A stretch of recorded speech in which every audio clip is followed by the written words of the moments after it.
parece para comprender la historia de Cuba hay que entender también las diferencias que había en su momento entre comunismo y marxismo y toda la introducción que estuvo Estados Unidos en América Latina.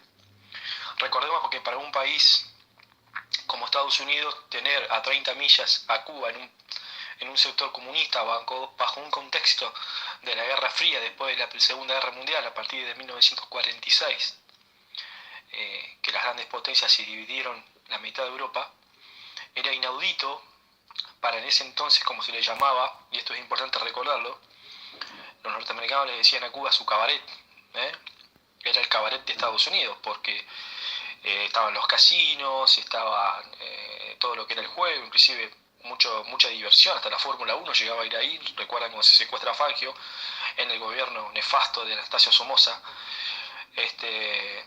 Era muy importante eso. Entonces surge la idea de un abogado que se llamaba Fidel Castro de tratar de terminar con esa tiranía de un gobierno pro-norteamericano de un dictador militar como era Somoza. Si bien Fidel Castro es el primero que tiene las revueltas, lo exilian, se va a México, ¿sí? Eso fue en el año 56 creo, y en esos 3 años en México él trata de formar lo que era una revolución, ahí aparece la figura del Che Guevara, de Camilo Cienfuegos y otros intelectuales mexicanos también, y cubanos que vivían ahí, y bueno, muy precaria, muy humildemente hacen toda una excursión, y en el 59 lo que se llama la Sierra Maestra, hacen toda una especie de guerrilla, donde el pueblo obviamente lo apoyaba, el pueblo estaba muy hambriento, obviamente que las multinacionales norteamericanas eran las que tenían todo el poder, y el pueblo estaba oprimido por unas clases altas, como a veces siempre sucede en el capitalismo, ¿sí? Bueno, la cosa es que logra ganar, Fidel Castro logra tomar La Habana en el año 1959 y se produce el proceso de revolución marxista-leninista, como le gustaba decir a Fidel Castro. Ahí obviamente empiezan a hacer toda una revolución agrícola, inclusive el Che Guevara, Ernesto Guevara, pasa a ser ministro de Economía y se produce lo que es la revolución. Obviamente todas las empresas norteamericanas, como era Bacardí, como era inclusive toda la parte bananera, el azúcar, pasan, se expropian, la mayoría eran capitales norteamericanos, inclusive algunos de la mafia italiana, y pasan a ser parte del Estado, y lo repito, del Estado cubano, ¿sí? Como sucede hoy con las grandes hordas de petróleo, donde los países tienen que pertenecer al Estado, para mí, por lo menos desde mi punto de vista. Obviamente que una ideología marxista, como ustedes saben, eso nunca va a ser privado. Y eso tuvo un enojo, especialmente en el gobierno de Kennedy, que quizás le costó la vida, eso habría que averiguarlo, ¿sí? Inclusive se tienen que bancar, y lo digo así, se tienen que bancar en 1961 una acción norteamericana con exiliados cubanos que se llamó la famosa invasión Bahía de Cochinos, que obviamente Fidel Castro logró terminar. ¿Cuál era la diferencia? Bueno, que obviamente por una cuestión ideológica, Cuba se hace alinea a la ex Unión Soviética, ¿sí? Y bueno, en 1965, si no creo mal, se produce la crisis de los misiles, que había misiles en Cuba que apuntaban a Nueva York, a Washington, a Miami. Bueno, se logra solucionar esa crisis que fue muy, muy grave, muy importante, pero repito, dentro del contexto de la Guerra Fría, ¿no? Esa guerra entre capitalismo y comunismo. Eso se logra solucionar, pasan los gobiernos de Nikita Khrushchev, donde Cuba sigue recibiendo ayuda de la Unión Soviética. Inclusive Cuba quiere exportar la revolución, como pasa en Bolivia con el Che Guevara, como pasa en Guatemala, Nicaragua. Obviamente que Estados Unidos con la CIA se trata de no tener otro grano más, que ya lo era muy difícil para tener en América Latina un gobierno comunista, entonces se trata de sofocar eso con alimentar la parte económica al ejército de ultraderecha para derrocar a los movimientos sociales de izquierda que se querían fomentar en ese momento. Por eso sigue siendo Cuba en ese momento el único estado socialista de América. Pasa el tiempo, cuando cae la Unión Soviética en 1991-92, de Gorbachev, bueno, obviamente Cuba pasa a ser un poco más independiente, un poco más difícil, pero hasta ese momento, de 1959 hasta la actualidad, Cuba es el tercer país más educado de América Latina, el tercer país también más educado, con mejor salud de América Latina.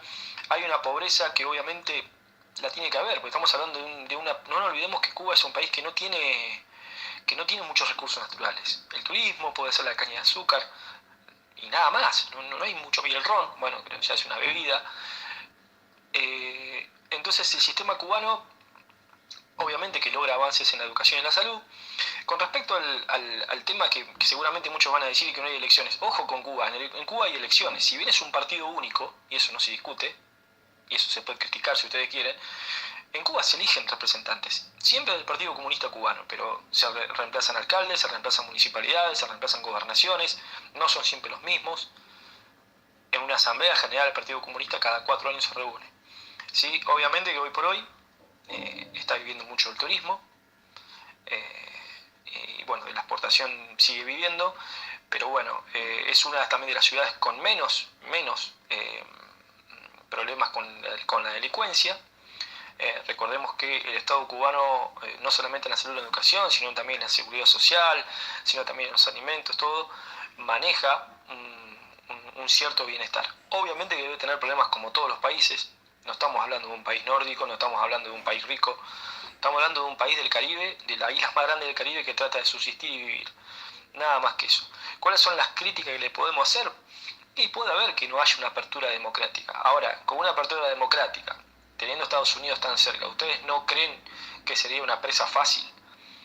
¿No creen que el sistema actual, más allá de sus defectos y virtudes, hubiera sido el mejor para Cuba? Esa es mi opinión, ¿sí? Por algo China es comunista, ¿no? Piénsenlo eso también.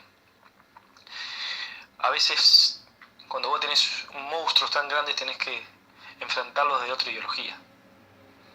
Y en una balsa se va de Cuba a Miami. ¿Sí? Otra de las cosas que está en la película Cara Cortada, si alguno la vio, es que Cuba en 1960 vacía las cárceles y se las manda a Estados Unidos, una anécdota muy graciosa, ¿no? Él los presos los manda a Estados Unidos y se produce, bueno, todo ahí todo un proceso de broncas y de odios y también como no lo van a odiar. El 10% de las riquezas de los más ricos de Cuba se terminan exiliados a Miami.